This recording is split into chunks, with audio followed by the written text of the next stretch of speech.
In the councils of government, we must guard against the acquisition of unwarranted influence, whether sought or unsought, by the military-industrial complex. But I do ask every publisher, every editor, and every newsman in the nation to re-examine his own standards and to recognize the nature of our country's peril. In time of war, the government and the press have customarily joined in an effort based largely on self-discipline to prevent unauthorized disclosures to the enemy. In times of clear and present danger, the courts have held that even the privileged rights of the First Amendment must yield to the public's need for national security. Today, no war has been declared, and however fierce the struggle may be, it may never be declared in the traditional fashion. Our way of life is under attack. Those who make themselves our enemy are advancing around the globe. The survival of our friends is in danger, and yet no war has been declared. No borders have been crossed by marching troops. No missiles have been fired. If the press is awaiting a declaration of war before it imposes the self-discipline of combat conditions, then I can only say that no war ever posed a greater threat to our security. If you are awaiting a finding of clear and present danger, then I can only say that the danger has never been more clear, and its presence has never been more imminent. It's time to recognize that we've come to a turning point. We're threatened with an economic calamity of tremendous proportions, and the old business-as-usual treatment can't save us. Together, we must chart a different course. We must increase productivity. That means making it possible for industry to modernize and make use of the technology which we ourselves invented. That means putting Americans back to work, and that means, above all, bringing government spending back within government revenues, which is the only way, together with increased productivity, that we can reduce and, yes, eliminate inflation. The only thing that can stop this corrupt machine is you. The only force strong enough to save our country is us. The only people brave enough to vote out this corrupt establishment is you, the American people. I'm doing this for the people and for the movement, and we will take back this country for you, and we will make America great again. Hello, and welcome to Inform America. I'm your host, Rich Merritt. Joining me today is Pat Murphy. Welcome, Pat. Before we get started, I just want to mention a few things. Number one is check out the Boston Broadside newspaper. I'm trying to encourage people to go with different organizations, but I'm talking specifically about the news that's going to tell you the truth. And Boston Broadside has been that newspaper, at least in my estimation. Check them out, see what you think. Secondarily, go to the nationallibertyalliance.org and sign up as a member if you can help them financially or with your time. Either one is fine. They're trying to restore the rule of law, which is, I believe, what the president's trying to do. The only way that's going to happen is if we, the people, get behind the movement. Otherwise, it's just going to fizzle out, and we'll end up as slaves, worse than we are now. Thirdly, I'd like to ask you to support my book, Stand Your Ground. And I guess the title is appropriate for today. You should stand your ground, too. When the government pushes, push back. And I don't mean that violently, just push back. Don't accept everything you're told. With that, we're going to talk about a lot of areas, I guess, gun confiscation, but it's going to go a little bit further than that. And for starters, I'd like to know if we could have that attachment put up, Brandon, if you would, please. And I checked out the 10 leading causes of death in America. And as you can see, guns are right up there on the top, aren't they, Pat? Where are they? You don't see them on there? I see strokes, I see accidents, I see chronic respiratory diseases, drug use, breast cancer, colon cancer, prostate cancer, pancreatic cancer, lung cancer, heart disease, but I'm not seeing any firearms. Wait a minute. You mean the government's concerned about Americans killing Yeah. themselves. Wouldn't guns be right up there at the top? I would have thought they, the way that they're acting, I would have thought it would be right at the tippity top. It didn't even make the top 10, huh? Wow. Son of a gun. That's Well, something, huh? I thought that would have been right up there, but I guess not. It's, the government is concerned about us dying because they talk Yes. about heart disease is number one, with 500,000 people each year dying. Yeah, And the they- government's right behind it. They especially care about the children because, the children are all important. Oh, yeah, yeah. Well, you have to have those for pedophilia if you're in politics. Future tax cattle. Yeah. Anyway, it aggravates the hell out of me to deal with this issue. And we all know why they're doing it, but I thought it would be, I actually thought that the statistics would be in there for gun deaths. The closest it comes is under accidents. There are accidental deaths with guns, but there's car accidents and poisoning and all kinds of explosions. So it's not strictly guns under accidents, so you know. How do you want to proceed picking up the ball from there, Pat? Yeah, I'll pick it up. Sure. It up. A lot of us are watching what's going on in the state of Virginia right now, which is, it's a very, very important moment in the history of this nation. This country right now is in the most dangerous period it's ever been in, including the Second World War, including the Revolution, the Civil War. Virginia now, as you know, you have a thoroughly radical leadership at the gubernatorial level, the Congress level, senatorial level. All the houses have swum to the Democrats, and you've got a very, very radical group in there. Their governor, Northam, is the guy that came out and was in favor of late-term abortion and even the killing of children after they're born. But as he mentioned, he'd be willing to do it in a way where the mother could have a conference and, I don't know, maybe they give the child a last cigarette in a blindfold, or it's just it's hideous that the guy That's due process, Pat. is still in office and hasn't been yanked from office. If you talk about a grave moral wrong, an atrocity, to have somebody like that in office is just totally unbelievable. That's the way it's gone with that Democratic Party has now, it's not that it's morphed, it's showing its true colors are finally coming out. But he's proposed legislation, and he claims he's working on it now for gun confiscation, and we have already some 40 different counties in Virginia that are declaring themselves to be gun sanctuary zones. In other words, they'll protect your God-given natural right to protect yourself with a firearm.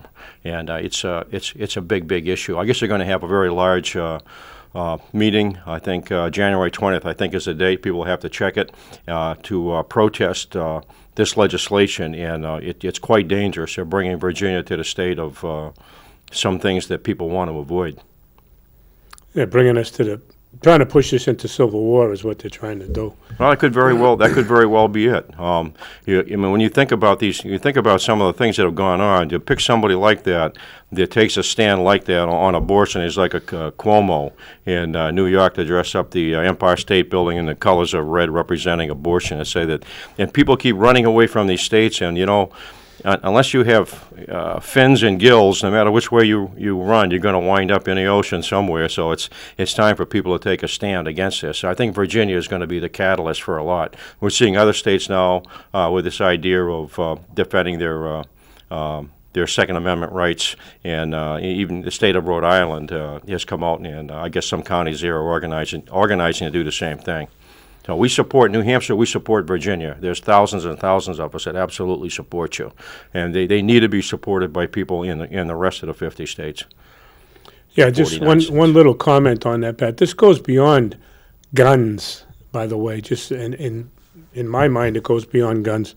It's about protecting yourself, your family, your property, which is outlined in the constitutions, and why people that we elect as our representatives want to tear down that Constitution.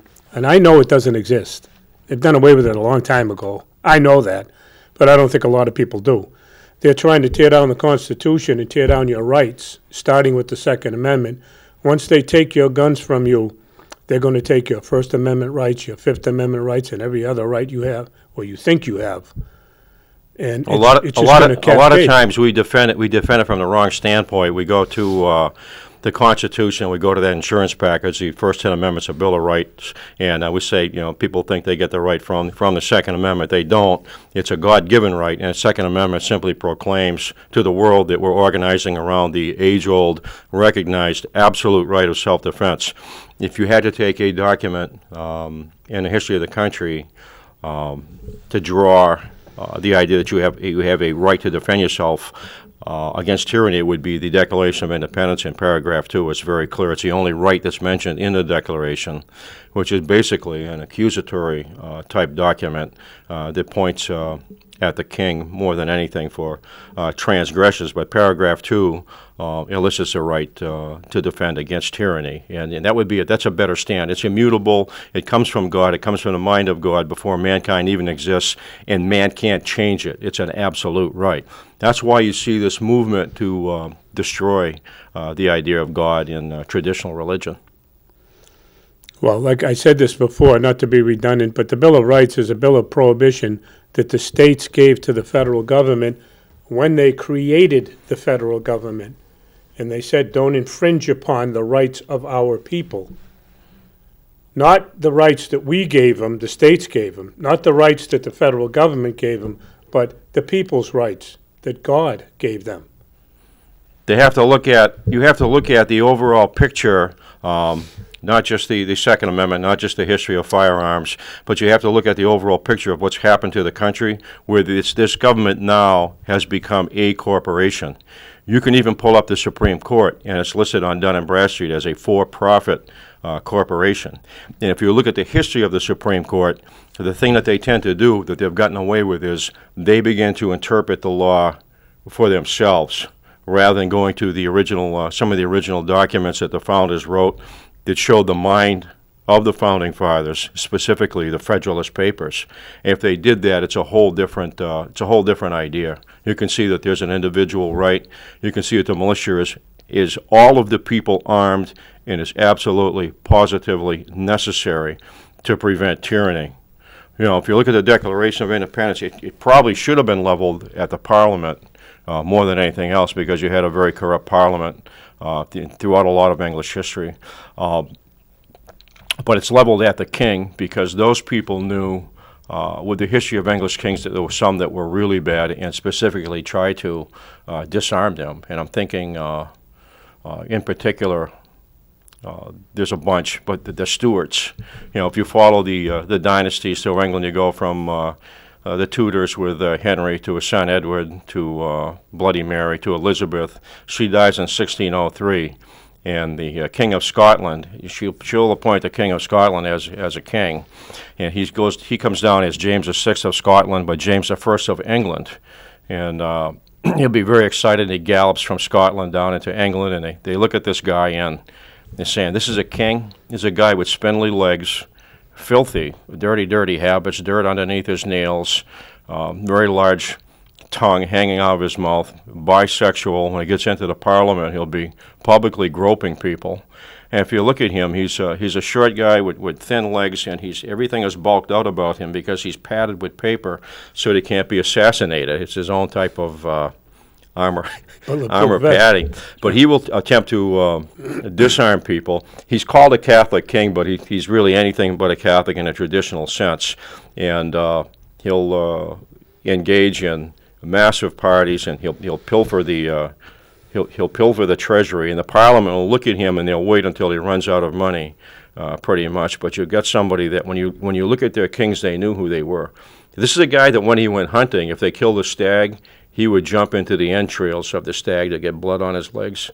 He's not all there. You're not wrapped too tight. And you have cases of individuals in that court that will, when he slobbers on their cheek, will turn around and spit and push him away. He's that bad. So they had an idea of what some of the English kings could be like, and there's a series that are. And he's probably one of the worst in terms of personal behavior and habits. The cheese and has corruption. slipped off his cracker, Pat. That's about the size. He had specific militias, special militias, and he disarmed people. That's why in this country here, a lot of people will argue that the National Guard is your militia, and it's not. It's an appendage of the regular army, of the federal army.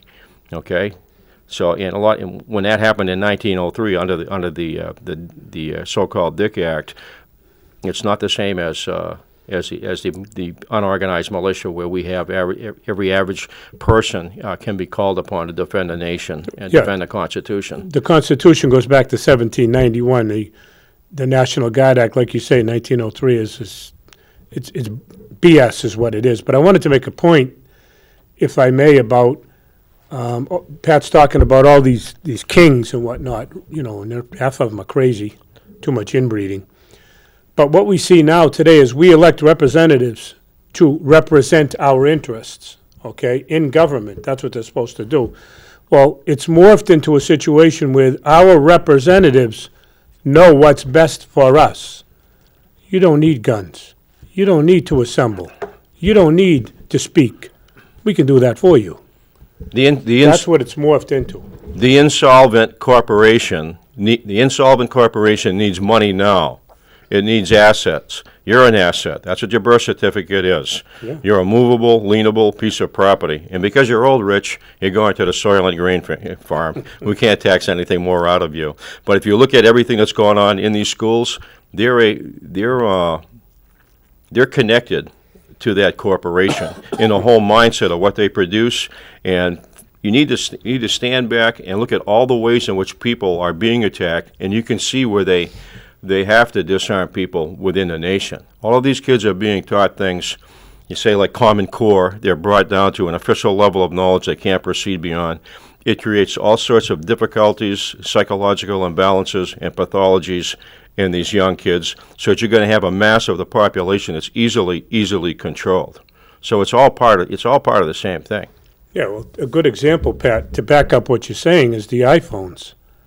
There you go. I watch people all day. They sit there all day long, and it's like nothing exists. I mean, there could literally be, I don't know, a bank robbery going on around or something like that, and they'd just be sit there like this, oblivious to what's going on. That's like H.G. Wells at the turn of the century, and then writing. What am I thinking? The Time Machine, and maybe remember the movie with Rod Taylor, and Rod Taylor goes back in time and he lands on this place and he sees these people hanging around in Roman togas, and they're all picnicking, and there's a river, and this guy's being swept down a river, and they're all looking like, oh, look at Fred, he's going down the river, all right? They're all laid back. Nobody will jump in because there's a learned helplessness that's in servility that's been injected into them, and that's what they were looking to do. All the stuff that you're talking about with technology, you saw that in the 30s. They called it technocracy. Now they call it sustainable development. What's acceptable by the government, through training programs, et cetera. But it's all the stuff goes back to that time period. Aldous Huxley with the drugs, pharmaceuticals, how they're going to control the population, and androgyny on how you're going to have male and female mixed. And you're watching this right in your schools now. I mean, these kids are saying, I'm a ziff, I'm a biff, I'm a whiff, you can't even understand some of this stuff. There's 60, 70, 80, 100 different types of sexuality. I want to make a correlation to back up again what you said, Pat, is I made this statement years ago in this show, and it's when I moved into my apartment, they used to have the fire alarm would go off, so everybody would get out of the building, go out in the parking lot, and stand there and stare at the building. And I did it too, by the way. So I'm not pointing fingers at anybody. Well, after the first time, and I'm kind of looking around, I'm going, why am I out here when I should be inside looking for the fire and putting it out instead of waiting for the fire department to come, and maybe my apartment and everything I own is going to burn down. That's right. So after that first day, I go down and I look at the little box that tells me what floor the fire's on, and I go down there and I see, is there any smoke? I feel the doors. Make sure, and I've had some fire training when I worked in the prison, so I know a little bit about it. And I'm saying to myself, at least I'm trying, because I used to watch able-bodied men standing in the parking lot. I don't care what the fire department, the police, the mayor, or the governor say. That's my goddamn property, pardon my French. But I lived there. That's my belongings. I'm not waiting for anybody to come to help me. I'm going to take care of the problem. See, the public has been conditioned to believe that law comes from the state, And we happen to have a lot of these representatives who go up in Concord, and you watch them now, and half of them got a mind like a bag of rocks. And their assumption is because they're duly elected that they have the power to create law, to wipe out law. Well, the law is, the Second Amendment shall not be infringed. It's that simple. They can't simply, through the statute, take and eradicate the law. I mean, if something is to change in the body of the Constitution or in the Bill of Rights, there's a long, elaborate process that you would have to go through. Article 100, Pat. It's an amending process, and these guys just don't get it. They don't have that authority. That's the same thing in Virginia. It's the same thing in just about every state. Public enemy number one. So they're conditioned. Ignorance. Education has conditioned these people, and the thing it has done, too, is what they're doing is they're denigrating the human being to make them think less of themselves. You go back in the history of the country and you look at the Quakers, William Penn, and he writes that the American colonists think that there's nothing taller than themselves in the trees, that they have a high estimation of who they are, their knowledge, their destiny, what they're capable of. And now you look at some of these kids now, and they want to live in these little tubes. Yeah. And they're being fed this stuff, this biocentricity, in this learning about the planet and how the human being is really in the way, and this insect is really more important than human life. So they've, from being up here at the pinnacle of Western civilization, they're brought down to this point right here, and they've done it through abortion. Yeah. They've done a mass of it through abortion to denigrate the human being. They did that particularly in modern history in the Soviet Union. You take a look at, I think it's Mikhail Heller in Cogs in the Wheel. It could be Alexander Nekrich, I forget, but he talks about that in the Soviet Union, the methodology to really denigrate women. He says you go into the abortion hospitals, and these women will be in the same room in a circle. They're going to see each other, this being done to each other. And he mentions that is the first country in modern history to bring that back since the fall of the Roman Empire, where it was ended by Marcus Aurelius, where he said this is the most destructive thing that there is in the Roman Empire, then brought back by them to smash all the institutions of the Russian state and to take the human being and bring them down to a level that can be absolutely dominated and reshaped. We don't teach any history at all. It's disgusting what's gone on with the younger people in these schools. There isn't a one of them that will be out there voting for a Bernie Sanders or for Barney Fife's idiot sister on steroids out of Cambridge, Elizabeth Warren. It wouldn't be happening where these people are saying, we're going to promise you this, we're going to give you that, we're going to give you this. It makes no sense at all. But they haven't been taught. And it's a massive, massive failure. It's frightening because these teachers had a moral responsibility to stand up when they had things like Common Core, and as a group across this nation, to refuse to do that type of injury to young people in this country, intellectual, psychological, ethical, and moral injury. And in fact, it violated at least 3 federal laws going back to the 1960s. We don't take stuff from the federal level as a standard for everybody to think the same. We don't do that. It's against the law. Well, for you people out there who think that everything is normal and you do have your rights, I'll say this. When you were born, you were brought into a world that already existed before you, and you did not create it. You may have created a job for you or something, but you fit into the mold that whoever's dominating this planet wants us to fit into. And I think the bottom line in this thing is that you have to start questioning all things that have happened, because as crazy as this whole thing sounds, your life is a lie. Your life is upside down, but to you it's normal because you've been living it your whole life. It's normalcy bias or whatever you want to call it, but it's not real. It's not what the Founding Fathers intended us to have. That much is a fact. If you study history, and I know that Pat, I've learned a lot from Pat. He forgot more about history than I know, but irrespective of that, it's what you have to decide for yourself. You're not living free. Why are you paying, you're skimming money off the top of your paycheck and sending it to the Federal Reserve Bank, a privately owned bank, okay, with privately owned stockholders who are taking your money, and you're not even earning anything from it. You get nothing in return for that money. You're watching your country in the middle of a coup d'etat. And right people now, are saying, is there really any law in the United States, or is it just for the little guy? Or do we have a club of elitists at the top that are impervious to any type of legal responsibility, that they were free and clear to do anything that they want to do. It's horrific, and people are really tired of it. You can see it in Virginia saying we've had enough of that, and I think that's going to be a catalyst for the whole country. You think about the coup d'etat attempted by Obama with what he did, where he wanted a fundamental transformation, fundamental meaning the origin of something, and transformation meaning to change. He's talking about changing, the Constitution, Declaration of Independence, the founding documents, and changing you into a totally socialized nation. Think about this. The President of the United States is the Commander-in-Chief of the Armed Forces once Congress declares war. Congress really controls the military. They do with controlling spending, with money that goes into it.